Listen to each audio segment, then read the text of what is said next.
My phone buzzed against the hard wood of my desk. It was a notification from my father, Dennis.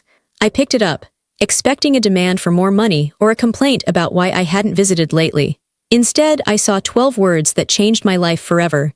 I disown you, do not contact us, all communication through my lawyer. I read it twice. My heart stopped for a second, then it started beating a different rhythm. It wasn't fear, it was clarity. For 4 years, I had been the bank for the Wells family.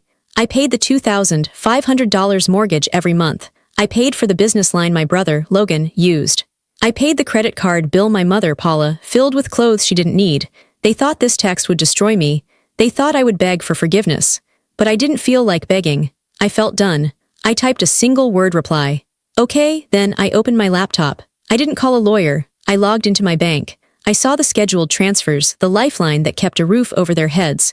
One by one, I clicked cancel. In 48 hours, they would learn exactly what okay meant. Before we dive in, make sure to like this video, subscribe to the channel, and drop a comment below telling me, where in the world are you watching from? 2 days before my father sent that text disowning me, I was sitting in my apartment. It was a Tuesday. I remember it was raining. I was tired. My job as an auditor takes a lot of energy. I spend all day looking at numbers, finding mistakes, and telling people where their money went. It is not a job that makes people like you, but it is a job that tells the truth. I was heating up some leftover soup when my phone chimed. It wasn't a normal text. It was a message on a social media app from my Uncle Raymond. Uncle Raymond is my father's younger brother. He was always the quiet one. The family didn't talk to him much because he didn't have money. In the Wells family, money was the only language that mattered. If you had it, you were heard.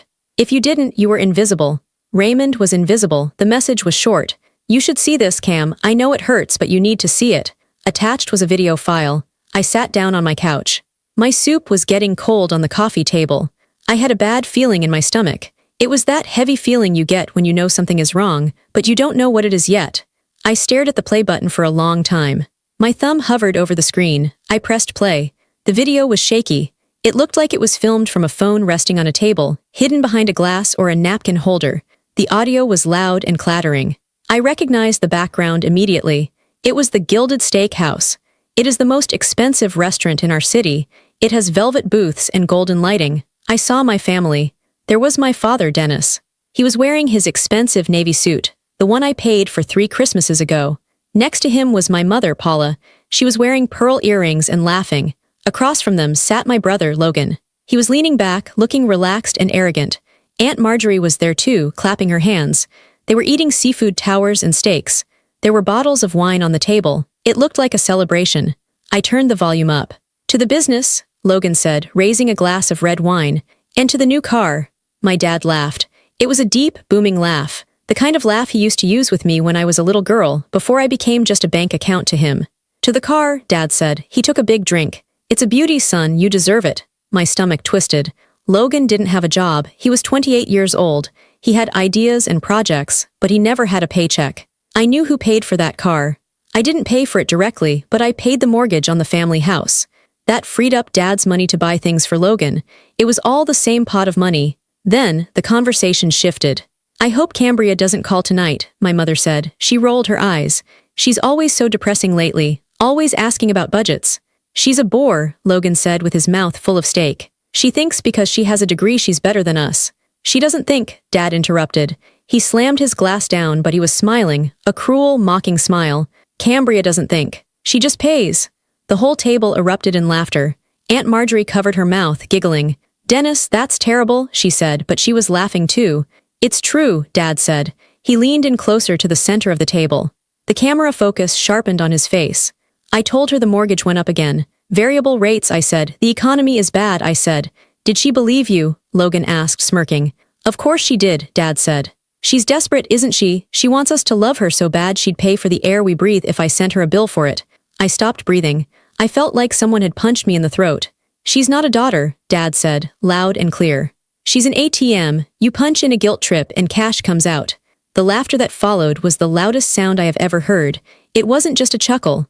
It was a roar. My mother wiped a tear from her eye because she was laughing so hard. Logan high-fived my father. Even Aunt Marjorie, who always told me she prayed for me, was shaking with laughter. They clinked their glasses together. To the ATM, Logan shouted. To the ATM, they all repeated. The video ended. The screen went black. I saw my own reflection in the dark glass of my phone. I looked pale. I looked small. I didn't cry. I thought I would. I thought seeing my own father call me an ATM would make me break down. But I didn't break. Instead, I went very, very cold. I sat there for an hour. The soup on the table went completely cold. The rain outside hit the window, tap, tap, tap. I replayed the video. I watched it again. She's not a daughter. She's an ATM. I watched my mother laugh. This was the woman who called me every Sunday to complain about her back pain, hoping I would offer to pay for a massage or a chiropractor. I always did. I thought I was being a good daughter.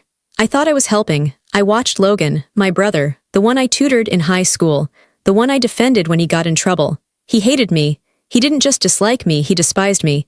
He thought I was stupid for helping them. I watched my father, the man I had spent my whole life trying to please. When I got straight A's, he nodded.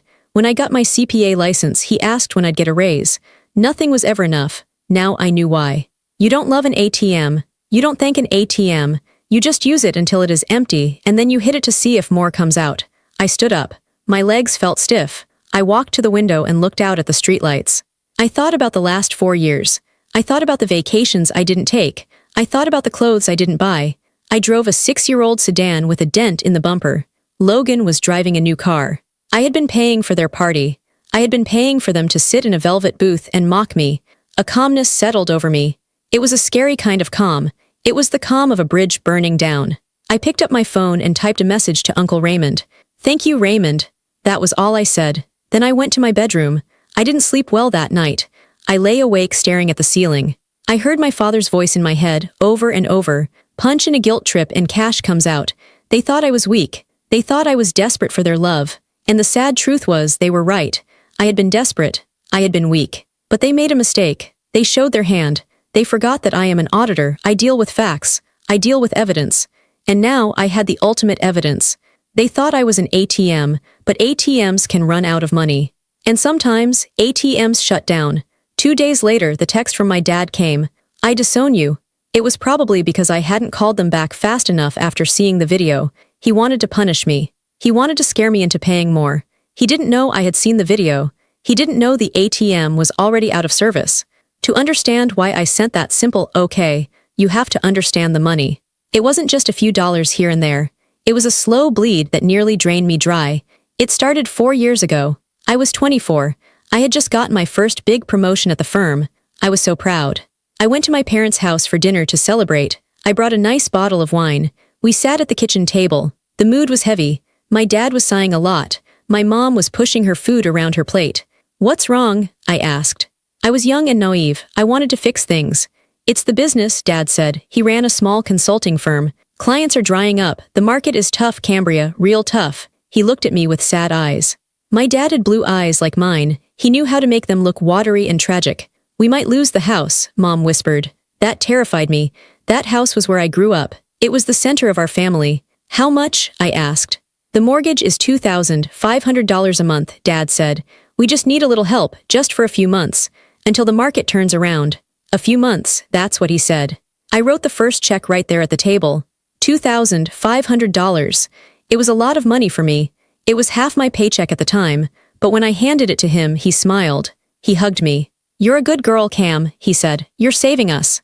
That feeling of being the savior, the good girl, it was addictive. For the first time in years, I felt seen. I felt important. But a few months turned into a year, then 2. Then 3. Every time I tried to bring it up, the guilt trip started. "We raised you," Mom would say. "We paid for your braces. We paid for your dance lessons. Family helps family. Don't you want us to have a home?" Dad would ask. "Do you want your mother on the street?" So I kept paying. I set up an automatic transfer. On the first of every month, $2,500 left my account and went to theirs. But it didn't stop there. Then came the emergencies. "Logan needs a suit for an interview," Mom said. "Can you send $500? I sent it. Logan never got the job. I never saw the suit. "The air conditioner broke," Dad texted. "It's $1,200. It's so hot, Cam, your mother is faint." I sent it. "We need a new business line for the office," Dad said. "Put it on your credit card. I'll pay you back next week." I put it on my card. He never paid me back. I am an auditor. My whole life is about tracking money. I track pennies for billion-dollar corporations. But for my own family, I was blind. I refused to look at the total. I was afraid to look. I knew if I did the math, it would break my heart. But after I saw that video, after I saw them laughing at me, I sat down at my desk. I opened my laptop. I opened a fresh spreadsheet. I started going through my bank statements for the last 4 years. Mortgage payments. $2,500 x 48 months equals $120,000. Loans to Logan, $15,000. Utilities and emergencies, $8,400. Credit card debt they racked up in my name, $12,000. The cursor blinked on the screen. Total, $155,400. I stared at that number. $155,000. That was a house. That was a retirement fund. That was my freedom. I looked around my apartment. I lived in a 1-bedroom rental. My furniture was from IKEA. I shopped at discount grocery stores.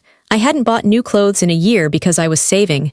I wasn't saving. I was sponsoring them. I thought about the dinners I wasn't invited to. I thought about the Christmases where I got a scented candle and Logan got a new laptop. They called it generosity. I realized now it wasn't generosity. It was rent. I was paying rent for space in their lives.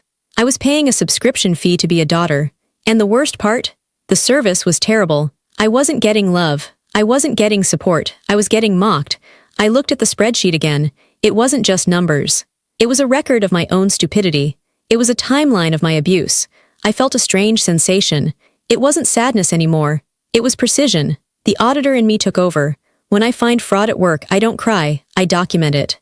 I stop it. I report it. This was fraud, emotional fraud. I had spent $155,400 buying a lie when my dad sent that text. I disown you. He thought he was taking something away from me. He thought he was cutting me off from the family. He didn't realize he was setting me free. He was firing himself as my dependent. I looked at the text again. Talk to my lawyer. He wanted to play legal hardball. He wanted to be official. Okay, I closed the spreadsheet. I opened my banking app. My fingers didn't shake. My breath was steady. I saw the scheduled transfer for the mortgage.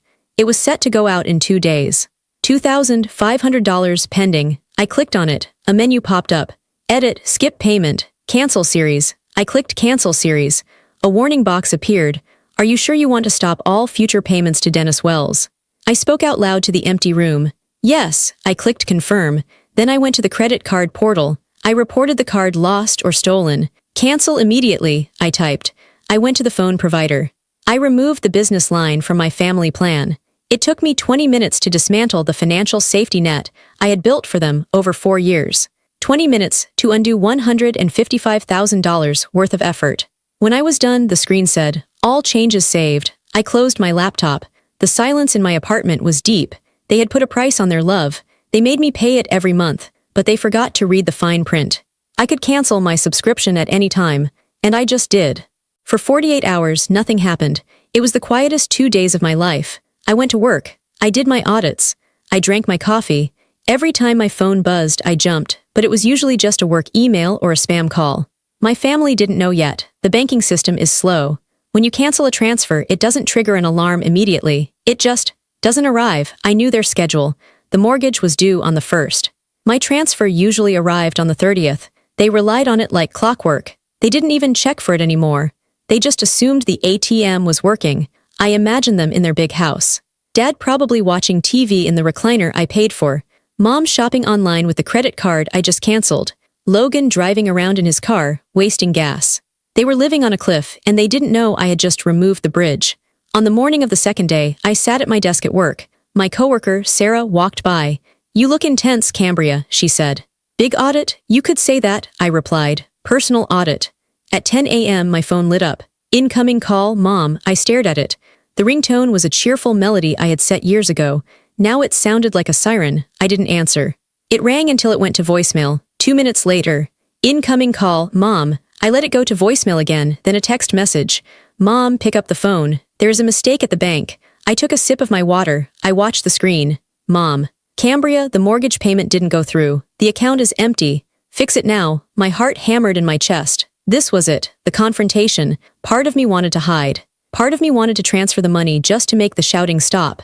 It was a habit, a reflex. Fix it, Cam, be the good girl. But then I remembered the video. She's not a daughter, she's an ATM. I remembered the laughter. I picked up the phone. I didn't call her back. I typed a reply. Me, there is no mistake. The phone rang immediately. This time I answered. What do you mean there's no mistake? Mom screamed. She didn't say hello, she didn't ask how I was. She went straight to the panic. The mortgage bounced, Cambria, bounced. Do you know how embarrassing that is? The bank called your father. Her voice was shrill. It hurt my ear. I know, I said. My voice was calm. It surprised me how steady I sounded. You know, she screeched. Then send it, transfer it right now, instant transfer, and add an extra 50 for the late fee. The audacity. She wanted me to pay the late fee for the money she expected me to give her.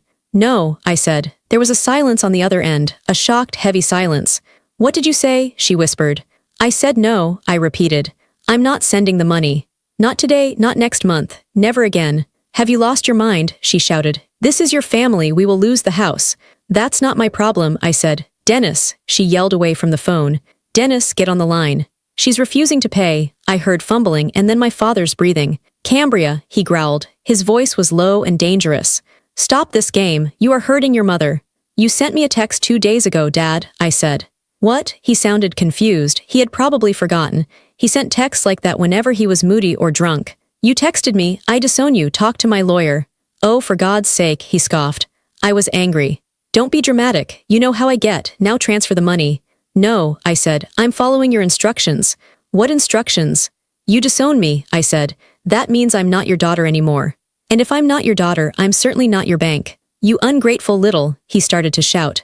And as for the rest, I interrupted him, you said to talk to your lawyer. So tell your lawyer to call me.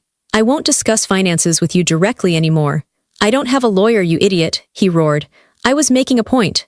So was I said. Cambria, if you don't transfer that money in 5 minutes, don't ever bother coming home again, he threatened. I looked at the photo of me and them on my desk. I reached out and placed it face down. Dad, I said softly, I'm not coming home, I already left.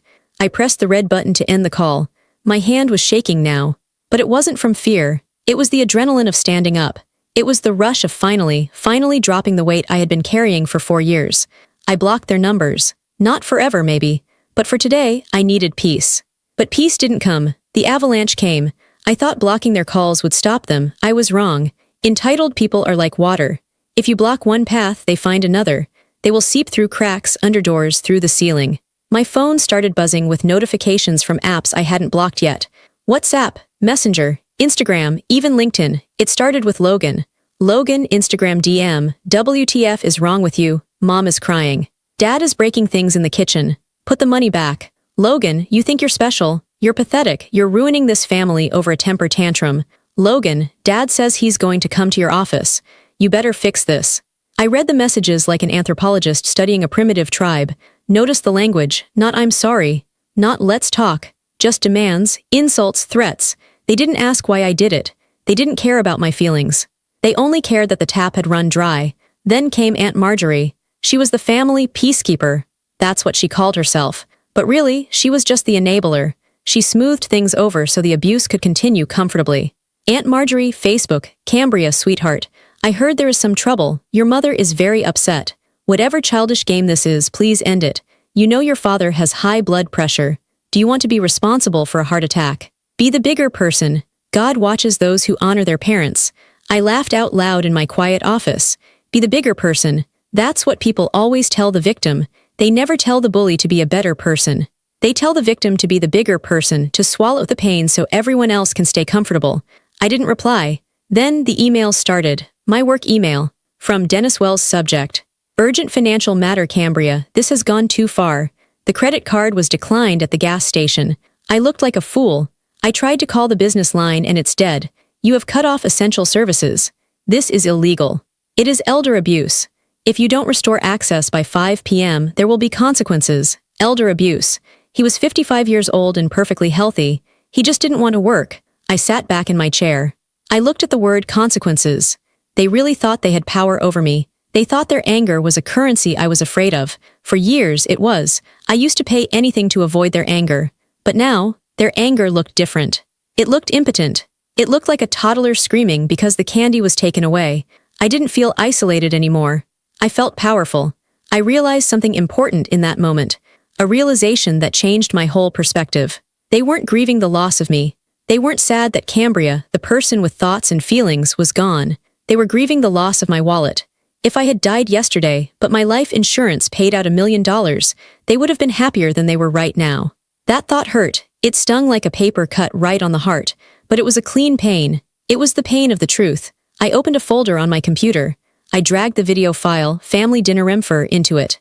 I dragged the spreadsheet, Wells Family Payments XLSX, into it.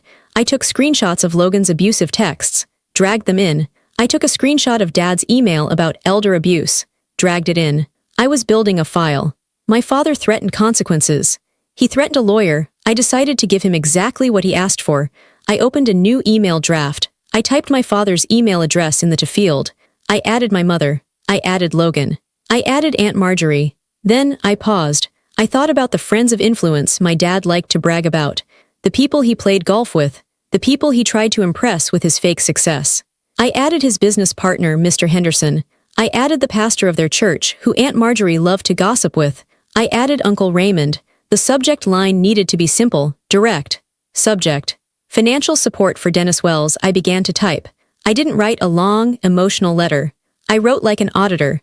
To everyone concerned, there seems to be confusion regarding the cessation of financial transfers to Dennis and Paula Wells. Attached is a summary of the $155,400 provided over the last 48 months. Also attached is a video regarding the nature of this financial relationship, filmed recently at the Gilded Steakhouse. As per Dennis's request on Tuesday, I have ceased all contact and funding. Please direct any further disputes to my legal counsel. I attached the files. My finger hovered over the send button. This was the nuclear option. This would humiliate them. This would expose them to their friends, their church, their business partners. They would never forgive me. Good, I pressed send. I watched the progress bar. Sent. I leaned back in my chair and took a deep breath. The avalanche of their entitlement was coming down the mountain, but I wasn't standing in its path anymore. I was watching it from a safe distance, and I had just set off the dynamite. I sat in my office chair, staring at my computer screen. The email was marked sent. For a few minutes, nothing happened. The internet is fast, but human reaction time takes a moment. People have to hear the notification, open the phone, read the subject line, and then process the shock. I imagined Mr. Henderson, my father's business partner, sitting in his leather chair. I imagined Pastor Miller checking his phone before his evening sermon. I imagined Uncle Raymond, who had sent me the video in the first place, nodding his head in his small apartment.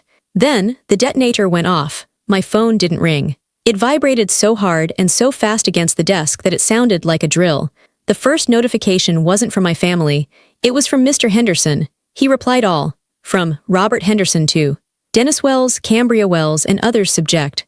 Ray, financial support for Dennis Wells. Dennis, I have watched the video attached. I am appalled. Is this how you speak about your own daughter? Furthermore, the spreadsheet indicates you have been using company funds for personal loans to your son. We need to meet. Bring your lawyer. I am suspending our partnership effective immediately. I read it twice. My father's business partner had just seen the truth. My dad always acted like a big shot in front of Robert. He acted like a wealthy, generous patriarch. The video showed him as a bully. The spreadsheet showed him as a leech. 5 minutes later, another email. This one from Pastor Miller. From Rev. John Miller. Subject: Ray, financial support for Dennis Wells. Dennis and Paula, I am praying for your souls. This display of greed and cruelty is not what our church stands for. Marjorie, I suggest you step down from the planning committee until your family house is in order. That must have hurt Aunt Marjorie more than anything. She lived for that committee. She lived for looking holy. I had just taken away her mask. Then the text from the family exploded. Logan, YOU psycho. Take it down. Take it down now. Logan, Henderson just called Dad. He's screaming, you ruined everything. Mom, how could you? To the pastor, to the neighbors. We can't show our faces. You are evil. Dad, I will kill you. I took a screenshot of Dad's text. I will kill you. I saved it to the file. I didn't feel evil. I didn't feel happy either. I felt light. For years, they had used shame to control me. They whispered about me. They made me feel like I wasn't good enough. They used shame like a weapon. All I did was take that weapon and hand it back to them. I wasn't hiding anymore. They were. I packed up my bag. It was 5 p.m. I walked out of my office building. The air felt crisp. I walked to the parking lot. I saw a car parked near mine. It was Logan's new car. The one my mortgage payments had helped him buy. He was leaning against it, his arms crossed. He looked furious. He looked like a child who had been told no for the first time in 20 years. I didn't stop walking. I didn't look down. I kept my keys in my hand, the metal biting into my palm. You think this is funny? Logan shouted across the parking lot. People looked. He didn't care. It's not a joke, Logan, I said calmly, unlocking my car. He rushed toward me. He got right in my face. He smelled like expensive cologne and fear. Fix it, he hissed. Email them back, say you were hacked, say you made it up. Dad is losing his mind. He's talking about suing you. I opened my car door. I used the door as a shield between us. Let him sue, I said. I have receipts. Do you? Logan slammed his hand on the roof of my car. It made a loud thud. You're nobody, he yelled. You're just the bank. You're nothing without us. I looked him in the eye. Actually, Logan, I said, you're the one who is nothing without the bank, and the bank is closed. I got in. I locked the door. I started the engine. He stood there banging on my window as I backed out. I didn't look back. I drove home, made a sandwich, and sat in silence. The silence wasn't empty. It was full of truth. The next morning, a courier arrived at my office. He handed me a thick envelope. It was a cease and desist letter. It was on fancy letterhead from a lawyer I didn't know. It claimed I had defamed Dennis Wells. It claimed I had caused irreparable harm to his reputation and business.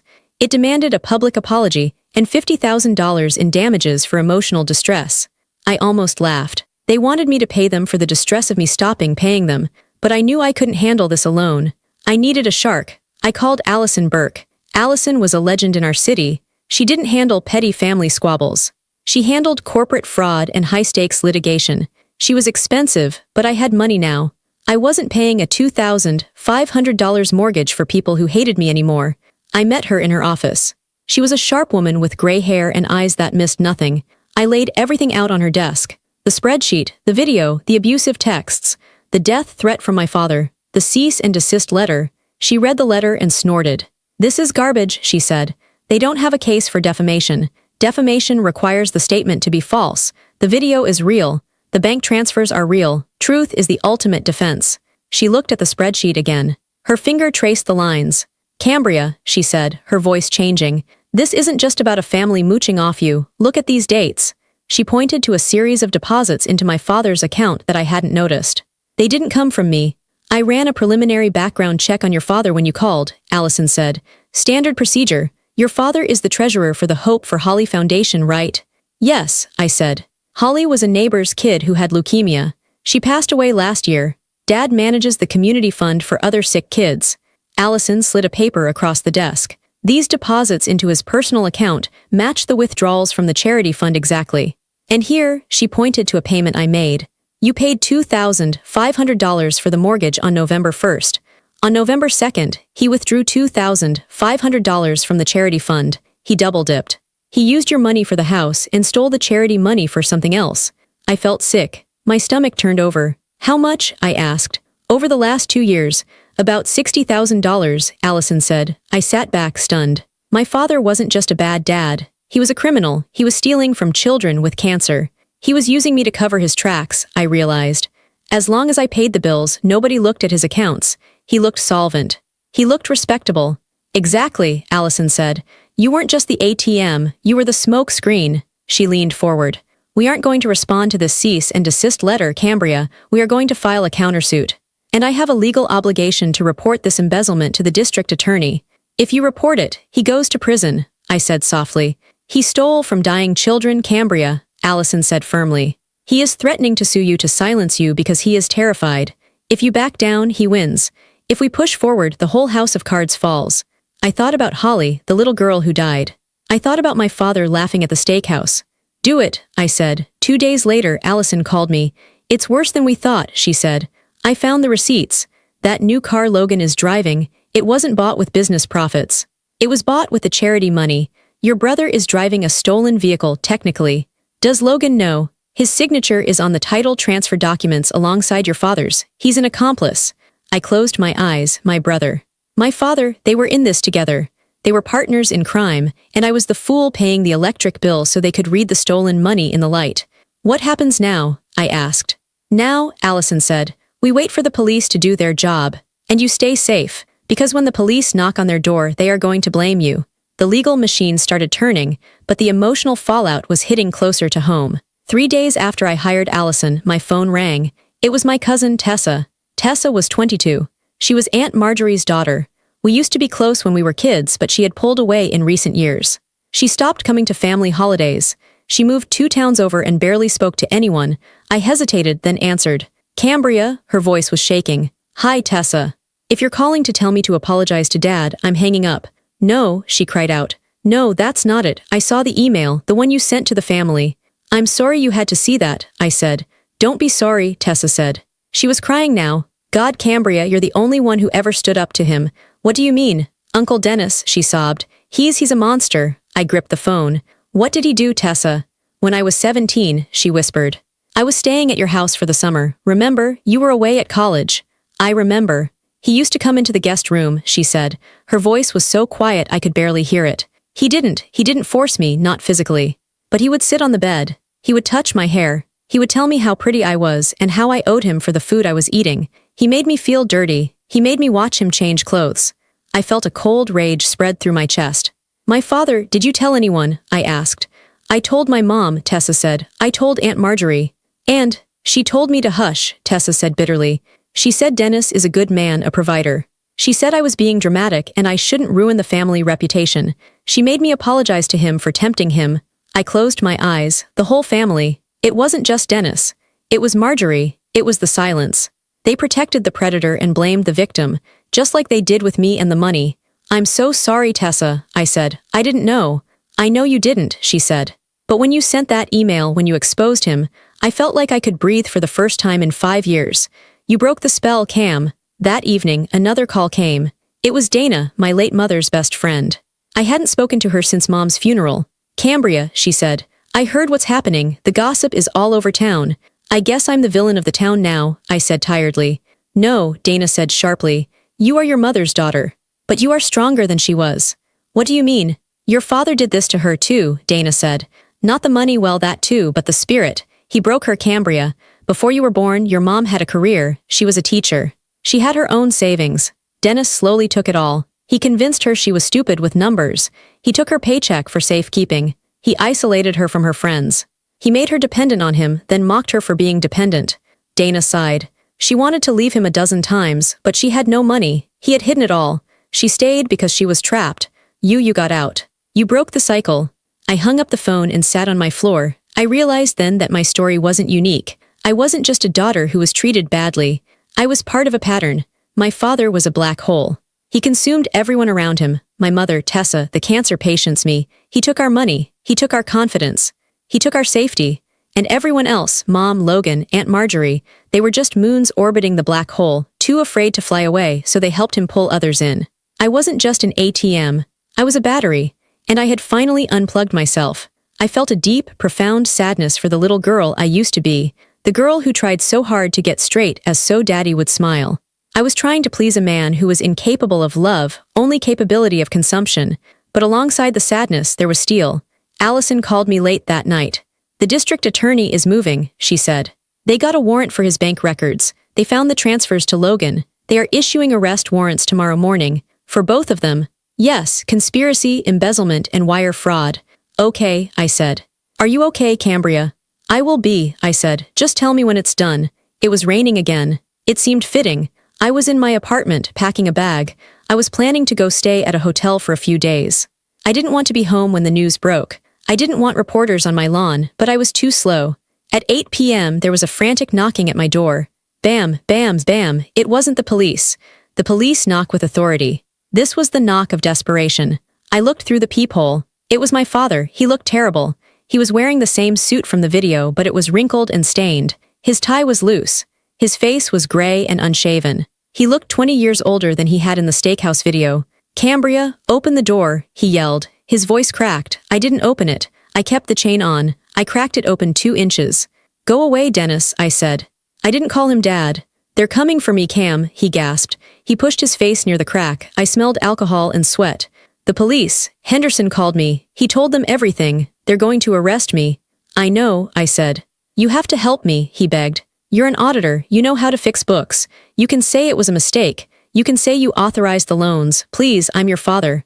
I stared at him through the narrow gap. You want me to go to prison for you? I asked, incredulous. You want me to take the fall for stealing money from dying kids? It wasn't stealing, he cried. I was going to pay it back. I just needed liquidity. The market is tough. You bought Logan a car, I said flatly. He's your brother. He needed a start. He's 28, Dennis. He needed a job. He slammed his hand against the door frame. Don't lecture me, you ungrateful brat. I gave you life. And you tried to take my life away, I said. You took my money, you took my self-esteem, you let your family mock me while spending my earnings. I was drunk, he pleaded. The video, it was just a joke. We were just blowing off steam. The joke is over, I said. I reached into my bag near the door. I pulled out a folded piece of paper. It was a copy of the criminal complaint Allison had sent me an hour ago. It listed the charges: embezzlement, wire fraud, conspiracy. I slid the paper through the crack in the door. He grabbed it. His hands were shaking so hard the paper rattled. What is this? He whispered. That's reality, I said. Cambria, please, he started to cry. Ugly, heaving sobs. I'm an old man, I can't go to jail. They'll kill me in there. Help me, I'll do anything, I'll apologize. I'll sign the house over to you, just fix it. I looked at him. I looked for any spark of love. I looked for the father who used to push me on the swings, but that man didn't exist. Maybe he never did. I can't help you, I said. You disowned me, remember? I didn't mean it. I did, I said. I looked him in the eye one last time. Talk to your lawyer, I said. I slammed the door. I turned the deadbolt. Click. I heard him wailing on the other side. He pounded on the wood for another minute. Then silence. Then sirens. I walked to the window. I watched 2 police cars pull up. I watched them put handcuffs on Dennis Wells. I watched them put handcuffs on Logan, who had been waiting in the car. Logan was screaming at the officers. Dennis was slumped over, defeated. They put them in the back of the cruisers. The lights flashed red and blue illuminating the rain. Then they drove away. I turned away from the window. I was alone in my apartment. It was finally over. The trial didn't take long. The evidence was overwhelming. The spreadsheet I created was Exhibit A. The bank records were Exhibit B. The video, the one where they called me an ATM, wasn't used in court, but it was leaked to the press. The public hated them. Dennis Wells, the man who stole from cancer kids to buy steak dinners, became the most hated man in the county. Logan took a plea deal. He testified against Dad to save his own skin. He got 3 years in prison. He turned on his father just as easily as he had turned on me. Loyalty in my family was always conditional. Dennis was sentenced to 10 years. The house I had paid $120,000 to save, was foreclosed on. The bank took it. The proceeds went to pay back the charity and the legal fees. My mother, Paula, had to move into a small 1-bedroom apartment paid for by Aunt Marjorie. She called me once, screaming that I had destroyed the family. I changed my number. I never spoke to her again. Life moved on. I got a promotion at work, Senior Director of Audits. My boss told me he admired my integrity. You have a spine of steel, Cambria, he said. I started therapy. It was hard. I had to unlearn years of conditioning. I had to learn that love isn't a transaction. I had to learn that saying no doesn't make me a bad person. 6 months after the sentencing, I started a blog. I called it The Scapegoat's Ledger. I wrote anonymously at first. I wrote about the financial abuse. I wrote about the emotional neglect. I wrote about the guilt. We are taught that family is everything, I wrote in my first post. But what if your family is the anchor drowning you? Cutting the rope isn't cruelty, it's survival. Thousands of people read it. People from all over the world commented. This is my story, they said. My parents did this to me. I am the ATM too. I realized I wasn't alone. There was a whole army of us. The responsible ones, the fixers, the scapegoats. We found each other. 1 year later, on a Tuesday, I was sitting in a cafe. It was sunny. I was drinking a latte that I paid for with my own money, enjoying a life that was entirely mine. My phone buzzed. It was an email from the prison system, an automated notification. Inmate Dennis Wells has requested to add you to his approved contact list. I looked at the screen. I pictured him in his cell. He probably wanted money for the commissary.